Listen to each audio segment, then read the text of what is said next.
So, I think that we may start.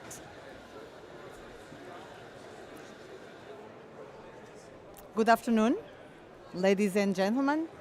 It is an honor to welcome you to the Portuguese Pavilion at COP29 and a privilege to address a subject that has become deeply significant to us all.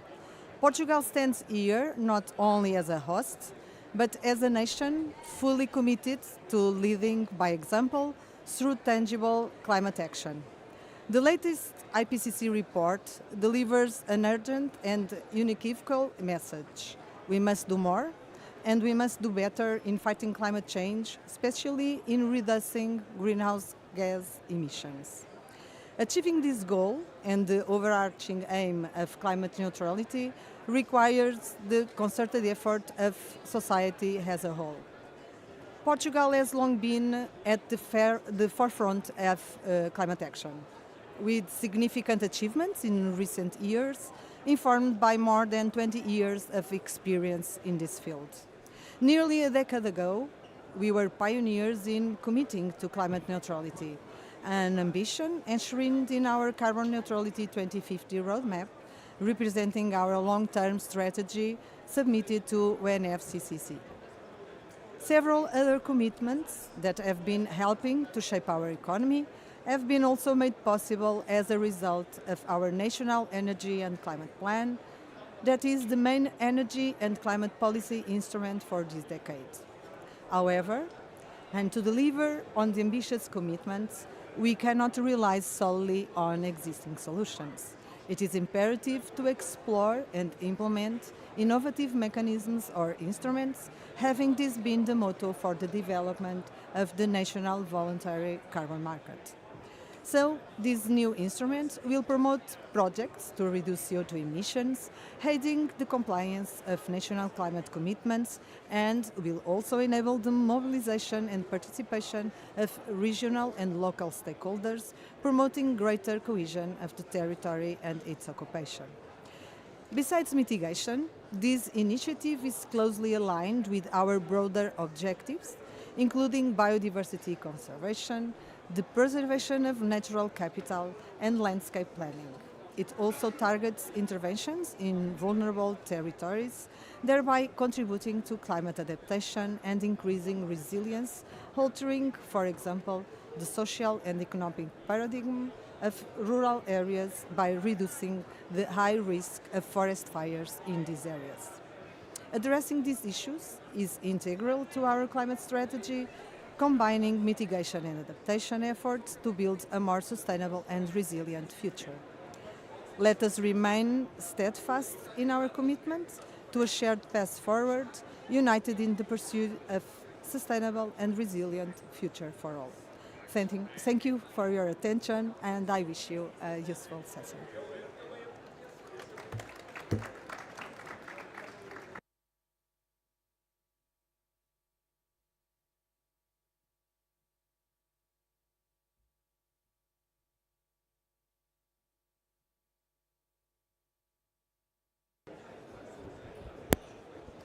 Hello, good afternoon. The science is clear. To save the planet, we need to not only to reduce greenhouse gas emissions, but also remove the carbon from the atmosphere. Voluntary carbon markets with innovative and ambitious solutions that can remove carbon from the atmosphere and at the same time restore our ecosystem, along with decarbonization projects, are attracting public and private capital for climate action. However, for voluntary carbon markets to be properly recognized as an instrument to tackle climate change, they must be based on strong principles of integrity and credibility. To this end, it is essential to strengthen additionality and permanence criteria and to improve verification and monitoring systems.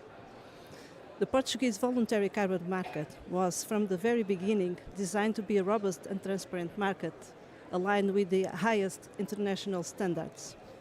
We believe that the Portuguese voluntary carbon market can play a fundamental role in achieving our climate goals while promoting other co-benefits such as ecosystems, restoration, sustainable agriculture and forests, and the transition to a circular economy. It also contributes to our adaptation goals.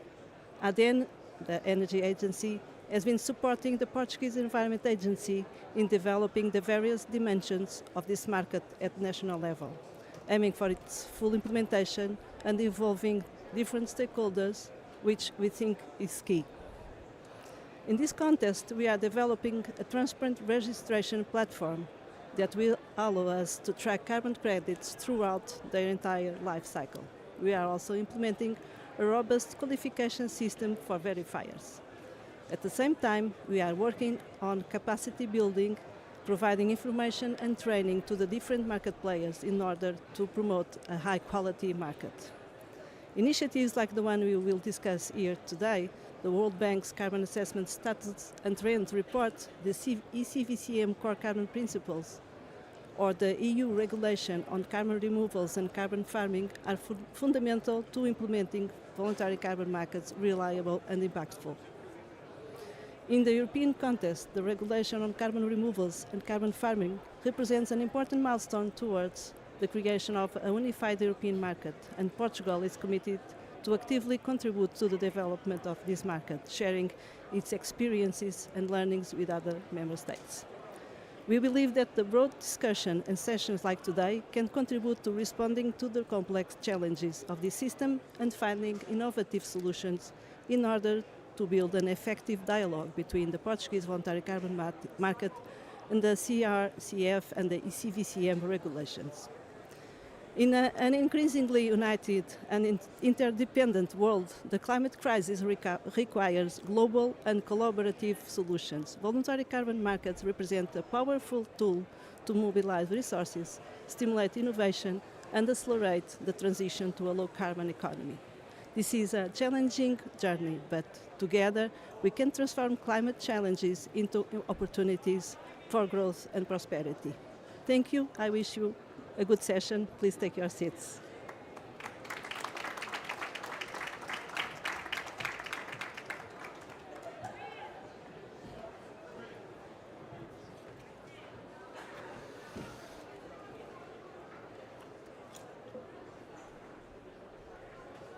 Hello, everyone. So, good afternoon, and so let me just check if it's working. Okay, now it's working. So, thank you very much for the invitation to speak about such a topic that is very keen to me, and I believe there is no better place to discuss carbon markets. And I would have much to say on this topic, but in the interest of time, I will just give you a glimpse of what can be expected from the national voluntary carbon market. So, as one of the previous speakers already shared before and pointed out, the motto of this instrument is to support the national climate objectives, underpinned in the long-term and short-term main climate strategies. In this case, the national roadmap for climate neutrality and the National Energy and Climate Plan 2030. But as well the pioneering and forward-looking national climate law that has been published recently in 2021. But it's broader than that. It has the potential to promote important biodiversity and even social significant results as co-benefits apart from the carbon-related benefits. So after a deep public consultation process and extensive bilateral discussions with a wide range of stakeholders, including at the international level, the VCM legislation has been published in the beginning of this year, therefore establishing the voluntary carbon market itself, as well as the rules for its operation, and defining the requirements and procedures for the generation and use of carbon credits. So the National Voluntary Carbon Market was established drawing on international experience under the NAFCCC, including the Clean Developing Mechanism, as well as the new Article 6 market approaches foreseen under the Paris Agreement that are being discussed and negotiated as we speak, as well as best practices from existing global initiatives, including the EU carbon removals and carbon farming regulation that we want to be aligned with.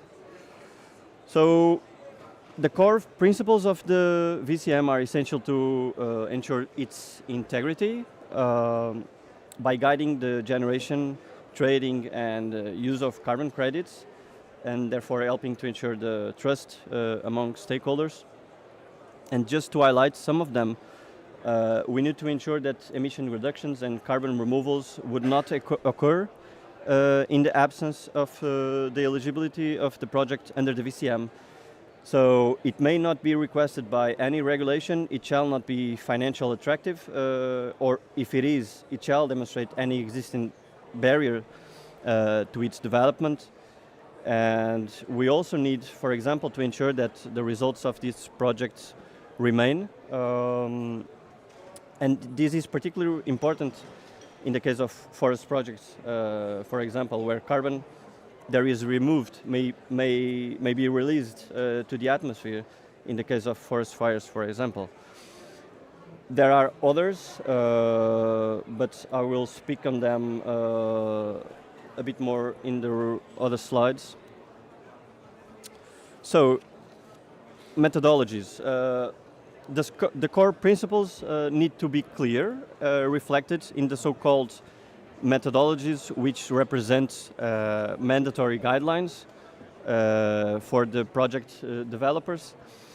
The market covers any type of project, whether emission reductions or carbon removals, and this scope is laid down by the existence of a methodology that is developed for each type of project and not for each project.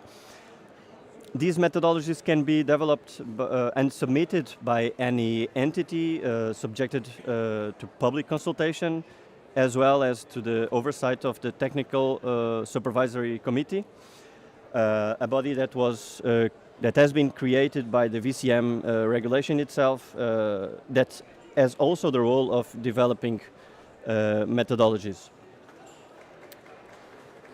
So there are two types of carbon credits foreseen, broadly speaking, in the entire voluntary carbon markets instruments, and this is also been foreseen in this case. We will have the opportunity to issue future carbon credits, which are important to secure upfront investment for projects. And they will be optional and generated prior to any activity results, being emission reductions or carbon removals, subjected, of course, to validation and up to 20% maximum to the maximum benefit of the project for the entire activity period. But we will have also the very common verified carbon credits, which would be then issued ex post and generated after effective results within the periodic verification process. But have we shared, besides the focus on carbon, co-benefits are also at the core of this instrument. Which will then foresee by specific carbon credits called Carbon Plus, that in addition to emission reductions and carbon removals, it would need to include additional benefits in terms of biodiversity, for example. So the VCM operation, it follows the typical process of these kind of instruments, which begins by a project submission with specific documentation that needs to comply with the mandatory obligations foreseen by the related methodologies, and which needs to be validated by a verifier prior to its submission. After validation and approval, it may start to be implemented on the ground, and future credits might be issued upfront, and the project developer needs to monitor the project implementation, and the regular verification applies, which will allow for the issuing of verified carbon credits. These credits can be then transacted within the registry and cancelled after a claim is done by their buyers. And as to ensure permanence of these projects, specific provisions are foreseen in order to incentivize the project to sign up for a second or a third activity period.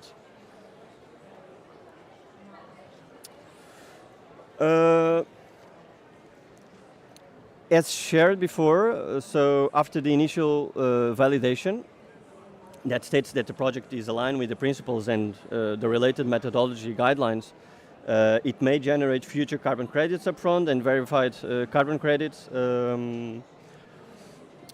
throughout the course of the project, after each verification that confirms that the project has removed or reduced X amounts of CO2 that is equivalent to X amounts of carbon credits.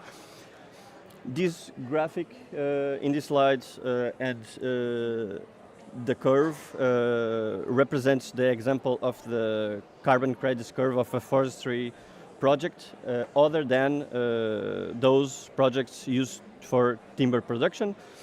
And as some of you might know, trees does not remove carbon forever, and there is a point in time when they only serve as carbon storage, and this is clearly represented in this curve, where the dark gray represent the carbon credits emitted for each 5-year time frame, and the light gray the accumulated carbon credits.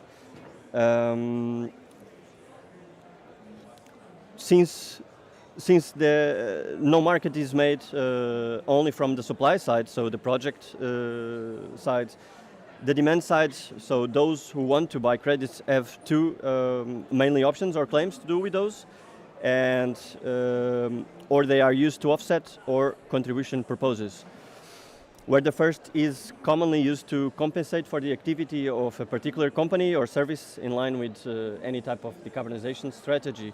The second has no specific return other than it has contributed, in fact, to climate action, a claim so that is gaining momentum in the recent years, and might gain a bit more momentum depending on the negotiations of the Green Climate Directive under the EU, being discussed under the EU. So my last slide before ending to another Paulo. So in order to ensure that the so much needed transparency of the markets, all of this information, both from the project level as well from the demand side, including all the transactions, will need to be recorded in a registry, which might be then interlinked to other registries at the European level, to ensure that one project is registry not only in one registry, and therefore or more is registry only in one registry, and therefore avoiding double counting of credits being issued. So Paulo, next to you, and thank you.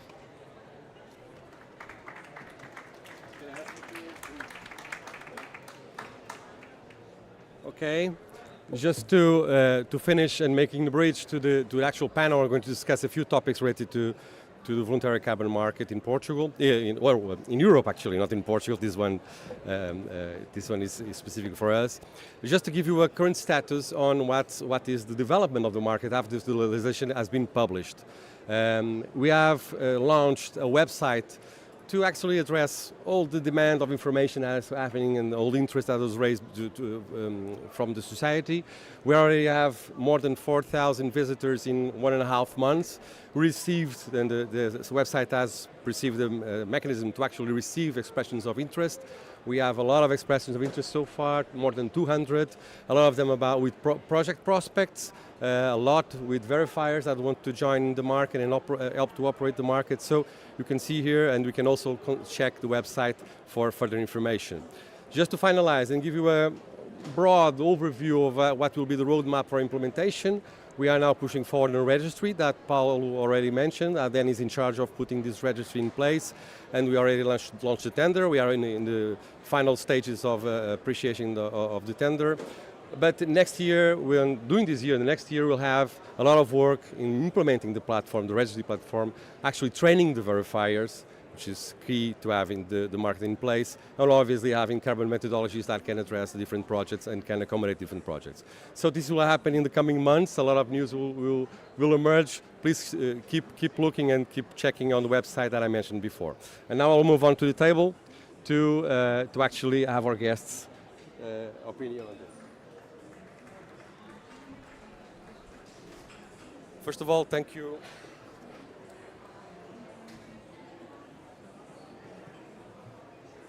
First of all, thank you very much for being here and joining the panel. We invited you to have here a broader view on the credibility of the market and having some of the insights that you can provide us, given the organizations you work on. And I'll start with Michel with DG Climate. The European Parliament obviously has adopted a carbon removal and carbon farming regulation, and which is actually keeping the track or establishing the track for the market as well. What I would like to know, how does these regulations under development, like the one I mentioned before, will influence the voluntary carbon markets? Is there any fragmentation because of multiplication of different regional standards, such as the regulations that I mentioned?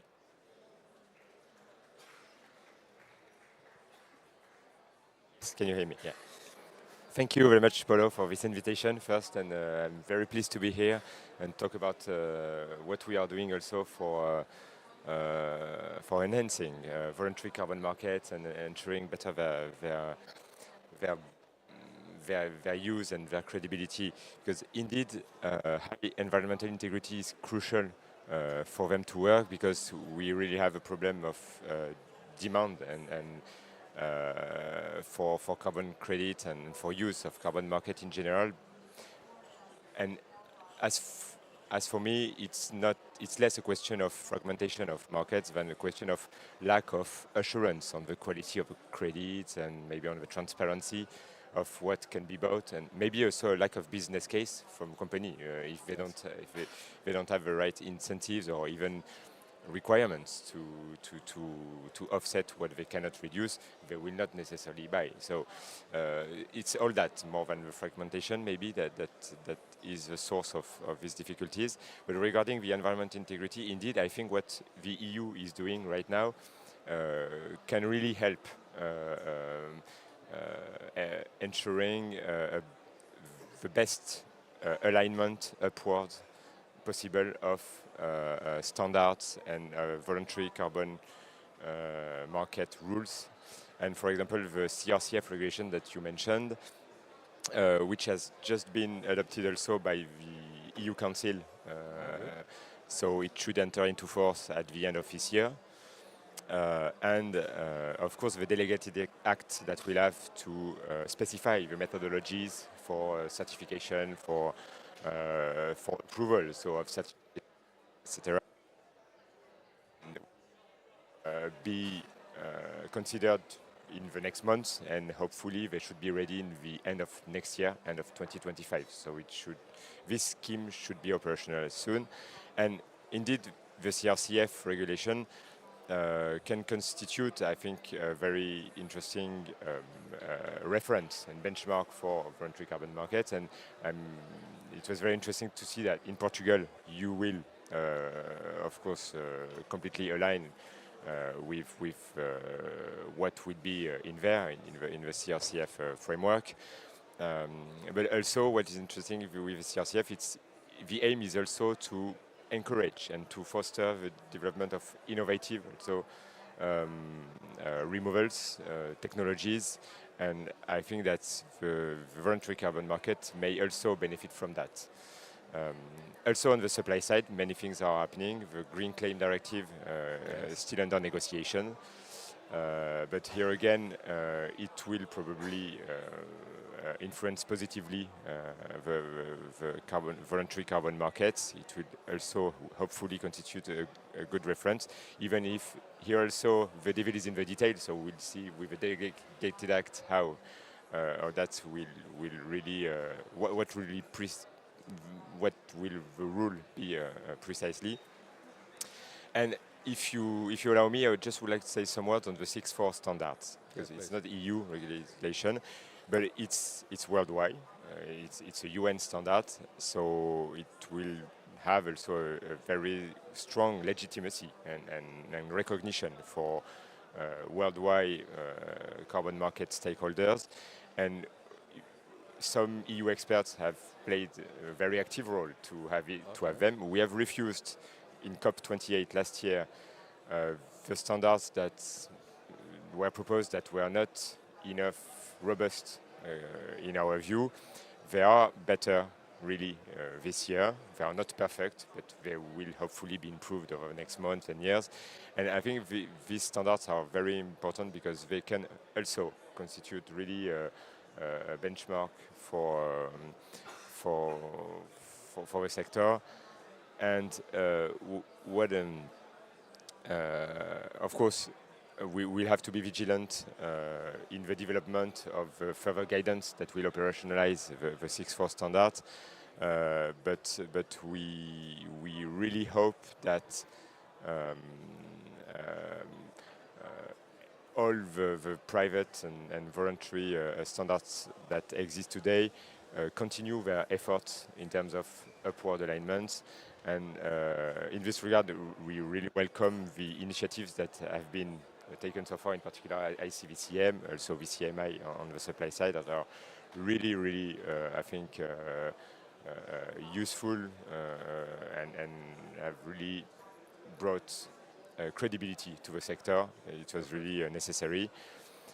We feel that for some standards, there is still room for improvement. For example, on the permanence issue, we still have some rules that are a bit weak in our view when only, for example, 4 years post-crediting monitoring is required. It's not enough in our view, and hopefully with a 6.4 standard that is quite strong on that, requiring post-crediting monitoring until the risk is negligible. Hopefully that this will drive up also these standards. Maybe ICVCM will also. I know you are working on that, I think, so maybe you will come up with maybe new thing that would be really very good. Sorry, a bit long, but no problem. It's clear that the background and the framework is coming together, and it will help the credibility of the markets overall. Now pass on to Pierre from World Bank. The World Bank Partnership for Market Implementation assists countries in design, pilot, and implement pricing instruments aligned with their development priorities. So this partnership actually is an umbrella program that aims to contribute to the acceleration of global decarbonization efforts. Considering the challenges surrounding credibility and transparency of the voluntary carbon markets, how does the World Bank Partnership for Market Implementation can help fostering cooperation and knowledge exchange to establish robust standards on covered projects, ultimately driving the decarbonization goals, obviously? Thank you, Paolo. Can you hear me? Yep. Yes. Thank you, Paolo. Thank you, Anna. And thank you to ADENE for the invitation. And hi, everyone. At the World Bank, we have a different perspective. We see carbon markets as a tool to channel climate finance to developing countries. So our goal there is very much to work with countries to help them participate in this market and have access to this climate finance, especially private capital. And for this, we operate at 3 levels. The first is the national level. So help countries to establish national frameworks for them to operate carbon markets. Second level is a program level, so supporting countries to develop high impact programs that can generate high integrity carbon credits. And the third level is a more global level, so that all of this operates in a global market that works well and that is also scalable. So that's our 3 items in the roadmap. So since I have a bit of time, I'm just going to give a few examples on each level. But you mentioned the Partnership for Market Implementation. So that's our platform to support countries to put together, establish national frameworks to operate carbon markets. So national frameworks to operate carbon market, it's first a strategic level. Develop strong carbon market strategy. So basically, making informed decision on how to use carbon markets. Identify the opportunities to use carbon markets based on the structure and the structure of their indices. Make a decision on whether to leverage Article 6 or VCM or both. And also how to link these instruments, for example, to carbon pricing to trigger some demand signals. So that's how we help them to make this strategic decision. And we just released a decision tree and a strategic checklist with our friends from VCMI, ICVCM, UNDP, GGGI to very much gather all the assistance, all the support that we all together bring to countries around these key questions and are able to create synergies in the support we all deliver to the countries. Beyond the strategic level, we're also supporting countries to establish the main building blocks of these instruments. And here, we've developed, again, working together with other organizations on guidance on developing each of these blueprints. For example, we released at COP a guidance document on financial and market integrity with IOSCO. And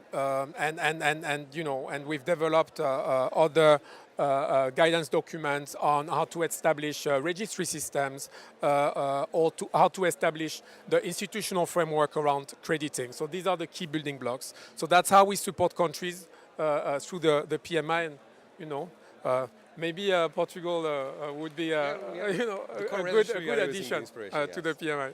At the program level, we operate a number of carbon funds. The Forest Carbon Partnership Facility on forest carbon, the TCAF on policy crediting, a number of them depending on the sector. And here that's where we work with countries to help them identify some strategic investment programs, large-scale investment programs, and we help them build a carbon component so that they can generate a high-quality supply of carbon credits that can have a high impact for the country. And then we help them to monetize these credits. So basically here, the idea is to work with them and take them through the whole MRV cycle. We developed with them the methodologies to generate the emission reductions. We help them to develop the first monitoring report, to have it audited by third-party verifiers. So that really takes them for the first time through the whole MRV cycle. We also buy the first credits, really to take them to the first transaction. And then we help them also access the market so that they can sell their other credits. So that's the program level support. And then at the global level, we are working with the whole ecosystem to really, address these key bottlenecks that are really hampering markets to function and scale. At COP, again, we just released a market infrastructure roadmap with a number of key market players in the market infrastructure space. So the registries, the exchanges, the banks, the credit rating agencies. So here we are developing together, solutions for the global market architecture to be safer, more interoperable, and more efficient. So that's our 1, 2, 3 points. Yeah, that's it. Thank you, Paolo. Very good. Thank you very much. And I'll pass on to Anton from the Integrity Council of Voluntary Carbon Markets. The Council is not a non-profit, independent governance body that aims to set and maintain a global standard for high integrity in the voluntary carbon market. You establish 10 fundamental science-based core carbon principles and are now assessing carbon crediting programs and methodology types against them. Given the additionality and permanence, are related to the concerns around the credibility of the market, how will the ongoing assessment of carbon credit programs against these principles be made? Can you give us some details on that?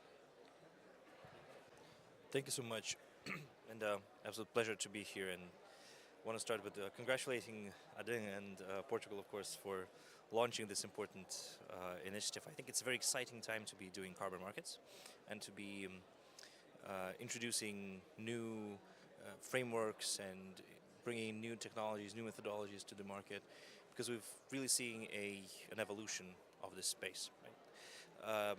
There were challenges in the past, and these challenges, to a great extent, inform what we are doing at the ICVCM. So, as you mentioned, we have the 10 core carbon principles that we're widely consulted on, but if you look at the principles, they're sort of self-evident, right? Anyone who would read more than 3 articles about the carbon market could think of a similar list of things. But what we have to support those principles is an assessment framework, which is a collection of requirements that pertain to carbon crediting programs in the dependent market, so the standards, and their methodologies. And we're now assessing the programs in the dependent carbon crediting market, the voluntary carbon market, against those standards, against our assessment framework. We have approved at program level several of the major programs, and we're announcing the decisions on methodologies sort of month by month. We have, and clearly, additionality and permanence, I guess, are one of the elements that were among the top concerns of the community around the carbon market in the credibility and the integrity and the quality of the credits. And we have specific solutions to those issues in the assessment framework.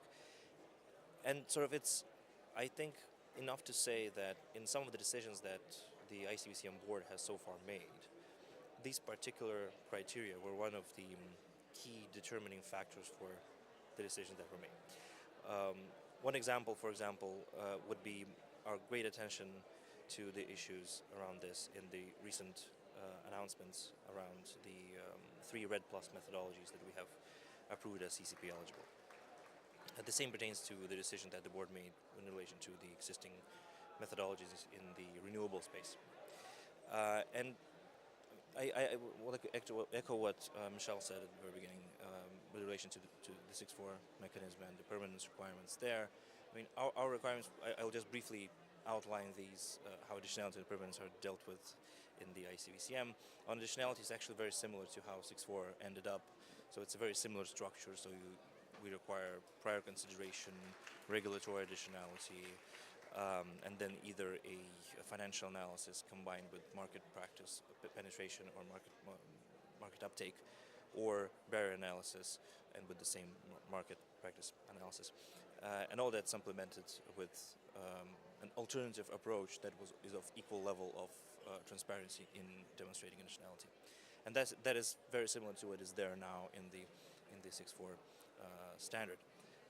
And on permanence, we have a rather straightforward system. We have a list of activities and project types that are automatically require risk assessment and are considered to have a material risk sort of automatically. And then we require programs to apply a risk assessment tool, which directly defines what proportion of the credits go to the buffer pool. And yeah, the post-crediting monitoring period is 40 years right now for zero. But one important point, and this brings me to the start, is that this space is evolving very quickly. There are new technologies, new practices, new methodologies, new approaches, like jurisdictional approaches, for example. And one important thing we're doing in addition to our assessment work is we have these what we call continuous improvement work programs that focus on the issues that are central to the market's evolution. And the work of these programs will inform the next iteration of the assessment framework, which will come in about a couple of years, because we recognize that what is considered high integrity and best practice right now will not be so in a couple of years. And I mean, some of the methodologies we're assessing were written 10 or even more years ago, right? So this has to evolve quickly. And permanence is one of those work programs where we expect to see some first outcomes quite soon. Yeah, things are moving very fast in a very fast learning curve as well. So I'm going just to ask you to close with 1 minute answer to a simple question which is common to all, but please try to keep it to 1 word or 1 minute the most. In your opinion, what is the priority action that voluntary carbon markets can take to protect their own credibility? Because credibility is an issue here, and what is the key aspect on that respect? Yeah, maybe to build upon what has just been said by Anton, and I would say to continue to be constantly improving and in a forward-looking way, because I understand it's difficult to follow the rhythm of what is changing in our perception of a standard right now.